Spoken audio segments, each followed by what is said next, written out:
بسم الله الرحمن الرحيم الحمد لله الذي أنزل على عبده الكتاب ولم يجعل له عوجا قيما لينذر بأسا شديدا من لدنه ويبشر المؤمنين الذين يعملون الصالحات أن لهم أجرا حسنا ماكثين فيه أبدا وينذر الذين قالوا اتخذ الله ولدا ما لهم به من علم ولا لآبائهم كبرت كلمة تخرج من أفواههم إن يقولون إلا كذبا فلعلك باخع نفسك على آثارهم إن لم يؤمنوا بهذا الحديث أسفا إنا جعلنا ما على الأرض زينة لها لنبلوهم أيهم أحسن عملا وإنا لجاعلون ما عليها صعيدا جرزا أم حسبت أن أصحاب الكهف والرقيم كانوا من آياتنا عجبا إذ أوى الفتية إلى الكهف فقالوا ربنا آتنا من لدنك رحمة وهيئ لنا من أمرنا رشدا فضربنا على آذانهم في الكهف سنين عددا ثم بعثناهم لنعلم أي الحزبين أحصى لما لبثوا أمدا نحن نقص عليك نبأهم بالحق إنهم فتية آمنوا بربهم وزدناهم هدى وربطنا على قلوبهم إذ قاموا فقالوا ربنا رب السماوات والأرض لن ندعو من دونه إلها لقد قلنا إذا شططا هؤلاء قومنا اتخذوا من دونه آلهة لولا يأتون عليهم بسلطان بين فمن أظلم ممن افترى على الله كذبا وإذ اعتزلتموهم وما يعبدون إلا الله فأووا إلى الكهف ينشر لكم ربكم من رحمته ويهيئ لكم من أمركم مرفقا وترى الشمس إذا طلعت تزاور عن كهفهم ذات اليمين وإذا غربت تقرضهم ذات الشمال وهم في فجوة منه ذلك من آيات الله من يهد الله فهو المهتد ومن يضلل فلن تجد له وليا مرشدا وتحسبهم أيقاظا وهم رقود ونقلبهم ذات اليمين وذات الشمال وكلبهم باسط ذراعيه بالوصيد لو اطلعت عليهم لوليت منهم فرارا ولملئت منهم رعبا وكذلك بعثناهم ليتساءلوا بينهم قال قائل منهم كم لبثتم قالوا لبثنا يوما أو بعض يوم قالوا ربكم أعلم بما لبثتم فابعثوا أحدكم بورقكم هذه إلى المدينة فلينظر أيها أزكى طعاما فليأتكم برزق منه وليتلطف ولا يشعرن بكم أحدا إنهم إن يظهروا عليكم يرجموكم أو يعيدوكم في ملتهم ولن تفلحوا إذا أبدا وكذلك أعثرنا عليهم ليعلموا أن وعد الله حق وأن الساعة لا ريب فيها إذ يتنازعون بينهم أمرهم فقالوا ابنوا عليهم بنيانا ربهم أعلم بهم قال الذين غلبوا على أمرهم لنتخذن عليهم مسجدا سيقولون 3 رابعهم كلبهم ويقولون 5 سادسهم كلبهم رجما بالغيب ويقولون 7 وثامنهم كلبهم قل ربي أعلم بعدتهم ما يعلمهم إلا قليل فلا تمار فيهم إلا مراء ظاهرا ولا تستفت فيهم منهم أحدا ولا تقولن لشيء إني فاعل ذلك غدا إلا أن يشاء الله واذكر ربك إذا نسيت وقل عسى أن يهديني ربي لأقرب من هذا رشدا ولبثوا في كهفهم 300 سنين وازدادوا 9 قل الله أعلم بما لبثوا له غيب السماوات والأرض أبصر به وأسمع ما لهم من دونه من ولي ولا يشرك في حكمه أحدا واتل ما أوحي إليك من كتاب ربك لا مبدل لكلماته ولن تجد من دونه ملتحدا واصبر نفسك مع الذين يدعون ربهم بالغداة والعشي يريدون وجهه ولا تعد عيناك عنهم تريد زينة الحياة الدنيا ولا تطع من أغفلنا قلبه عن ذكرنا واتبع هواه وكان أمره فرطا وقل الحق من ربكم فمن شاء فليؤمن ومن شاء فليكفر إنا أعتدنا للظالمين نارا أحاط بهم سرادقها وإن يستغيثوا يغاثوا بماء كالمهل يشوي الوجوه بئس الشراب وساءت مرتفقا إن الذين آمنوا وعملوا الصالحات إنا لا نضيع أجر من أحسن عملا أولئك لهم جنات عدن تجري من تحتهم الأنهار يحلون فيها من أساور من ذهب ويلبسون ثيابا خضرا من سندس وإستبرق متكئين فيها على الأرائك نعم الثواب وحسنت مرتفقا واضرب لهم مثل الرجلين جعلنا لأحدهما جنتين من أعناب وحففناهما بنخل وجعلنا بينهما زرعا كلتا الجنتين آتت أكلها ولم تظلم منه شيئا وفجرنا خلالهما نهرا وكان له ثمر فقال لصاحبه وهو يحاوره أنا أكثر منك مالا وأعز نفرا ودخل جنته وهو ظالم لنفسه قال ما أظن أن تبيد هذه أبدا وما أظن الساعة قائمة ولئن رددت إلى ربي لأجدن خيرا منها منقلبا قال له صاحبه وهو يحاوره أكفرت بالذي خلقك من تراب ثم من نطفة ثم سواك رجلا لكن هو الله ربي ولا أشرك بربي أحدا لكن هو الله ربي ولا أشرك بربي أحدا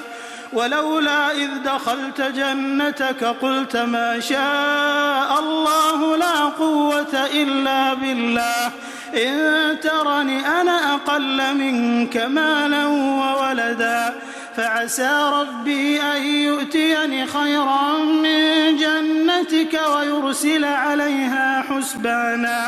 ويرسل عليها حسبانا من السماء فتصبح صعيدا زلقا أو يصبح ماؤها غورا فلن تستطيع له طلبا وأحيط بثمره فأصبح يقلب كفيه على ما أنفق فيها وهي خاوية على عروشها ويقول يا ليتني لم أشرك بربي أحدا ولم تكن له فئة ينصرونه من دون الله وما كان منتصرا هنالك الولاية لله الحق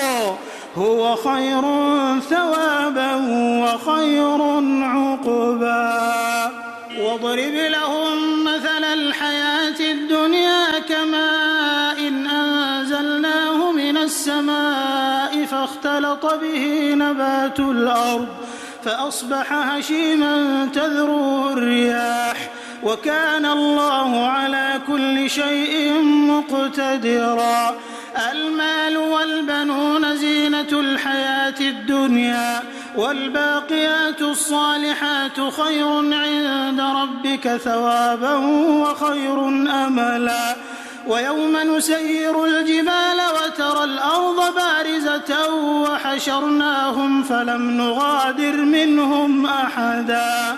وعرضوا على ربك صفا لقد جئتمونا كما خلقناكم أول مرة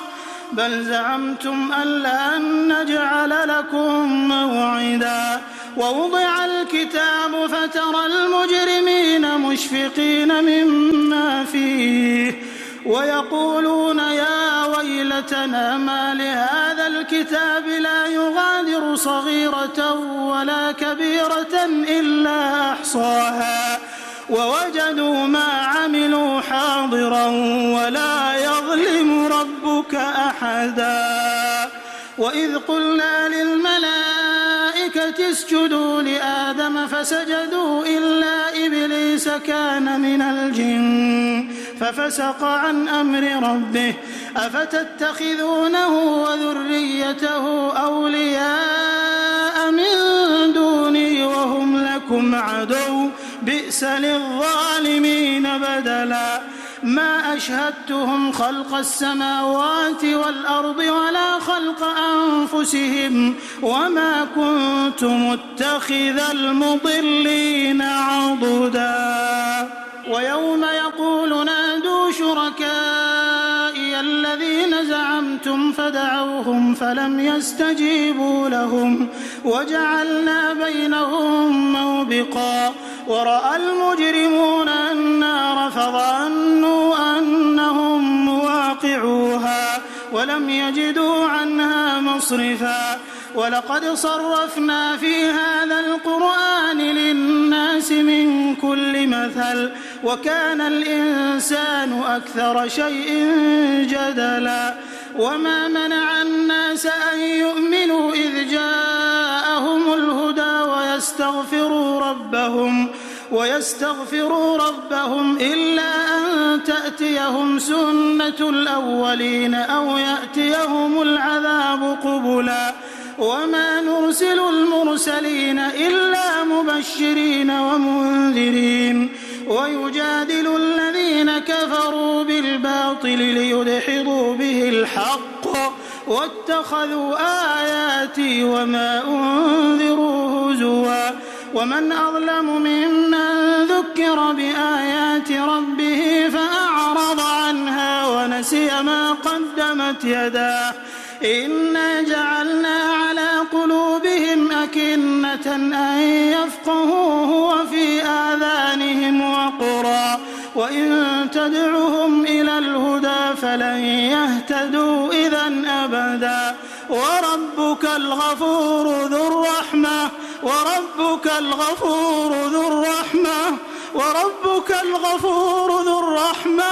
لو يؤاخذهم بما كسبوا لعجل لهم العذاب حساب بل لهم موعد لن يجدوا من دونه موئلا وتلك القرى أهلكناهم لما ظلموا وجعلنا لمهلكهم موعدا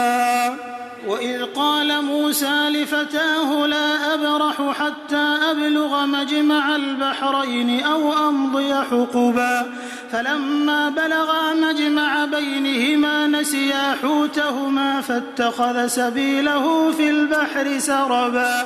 فلما جاوزا قال لفتاه آتنا غداءنا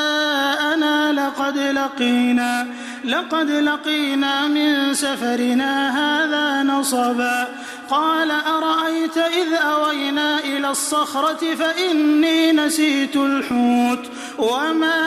أنسانيه إلا الشيطان أن أذكره واتخذ سبيله في البحر عجبا قال ذلك ما كنا نبغي فارتدا على آثارهما قصصا فوجدا عبدا من عبادنا آتيناه رحمة من عندنا وعلمناه من لدنا علما قال له موسى هل أتبعك على أن تعلمني مما علمت رشدا قال إنك لن تستطيع معي صبرا وكيف تصبر على ما لم تحط به خبرا قال ستجدني إن شاء الله صابرا ولا أعصي لك أمرا قال فإن اتبعتني فلا تسألني عن شيء حتى أحدث لك منه ذكرا فانطلقا حتى إذا ركبا في السفينة خرقها قال أخرقتها لتغرق أهلها لقد جئت شيئا إمرا قال ألم أقل إنك لن تستطيع معي صبرا قال لا تؤاخذني بما نسيت ولا ترهقني من أمري عسرا فانطلقا حتى إذا لقيا غلاما فقتله قال أقتلت نفسا زكية بغير نفس لقد جئت شيئا نكرا قال ألم أقل لك إنك لن تستطيع معي صبرا قال إن سألتك عن شيء بعدها فلا تصاحبني قد بلغت من لدني عذرا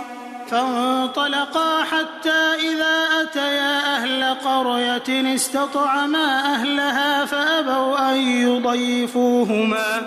فوجدا فيها جدارا يريد أن ينقض فأقامه قال لو شئت لاتخذت عليه أجرا قال هذا فراق بيني وبينك سأنبئك بتأويل ما لم تستطع عليه صبرا أما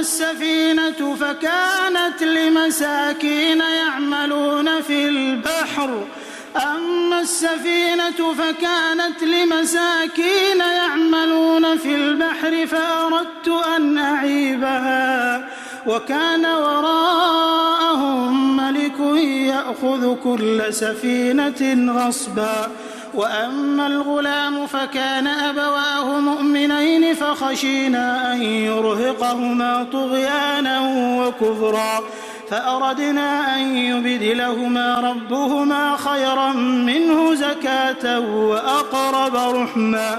وأما الجدار فكان لغلامين يتيمين في المدينة وكان تحته كنز لهما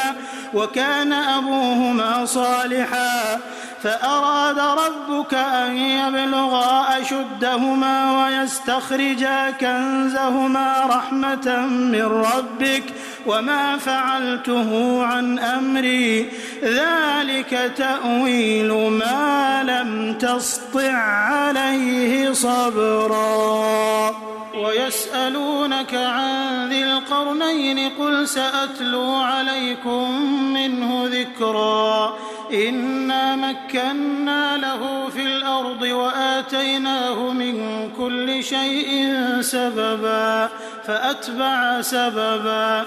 حتى إذا بلغ مغرب الشمس وجدها تغرب في عين حمئة ووجد عندها قوما قلنا يا ذا القرنين إما أن تعذب وإما أن تتخذ فيهم حسنا قال أما من ظلم فسوف نعذبه ثم يرد إلى ربه فيعذبه عذابا نكرا وأما من آمن وعمل صالحا فله جزاء الحسنى وسنقول له من أمرنا يسرا ثم أتبع سببا حتى إذا بلغ مطلع الشمس وجدها تطلع على قوم لم نجعل لهم من دونها سترا كذلك وقد أحطنا بما لديه خبرا ثم أتبع سببا حتى إذا بلغ بين السدين وجد من دونهما قوما لا يكادون يفقهون قولا قالوا يا ذا القرنين إن يأجوج ومأجوج مفسدون في الأرض فهل نجعل لك خرجا على أن تجعل بيننا وبينهم سدا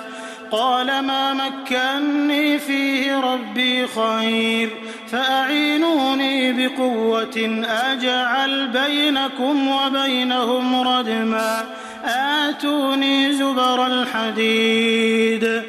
حتى إذا ساوى بين الصدفين قال انفخوا حتى إذا جعله نارا قال آتوني أفرغ عليه قطرا فما استطاعوا أن يظهروه وما استطاعوا له نقبا قال هذا رحمة من ربي فإذا جاء وعد ربي جعله دكاء وكان وعد ربي حقا وتركنا بعضهم يومئذ يموج في بعض ونفخ في الصور فجمعناهم جمعا وعرضنا جهنم يومئذ للكافرين عرضا الذين كانت أعينهم في غطاء عن ذكري وكانوا لا يستطيعون سمعا أفحسب الذين كفروا أن يتخذوا عبادي من دوني أولياء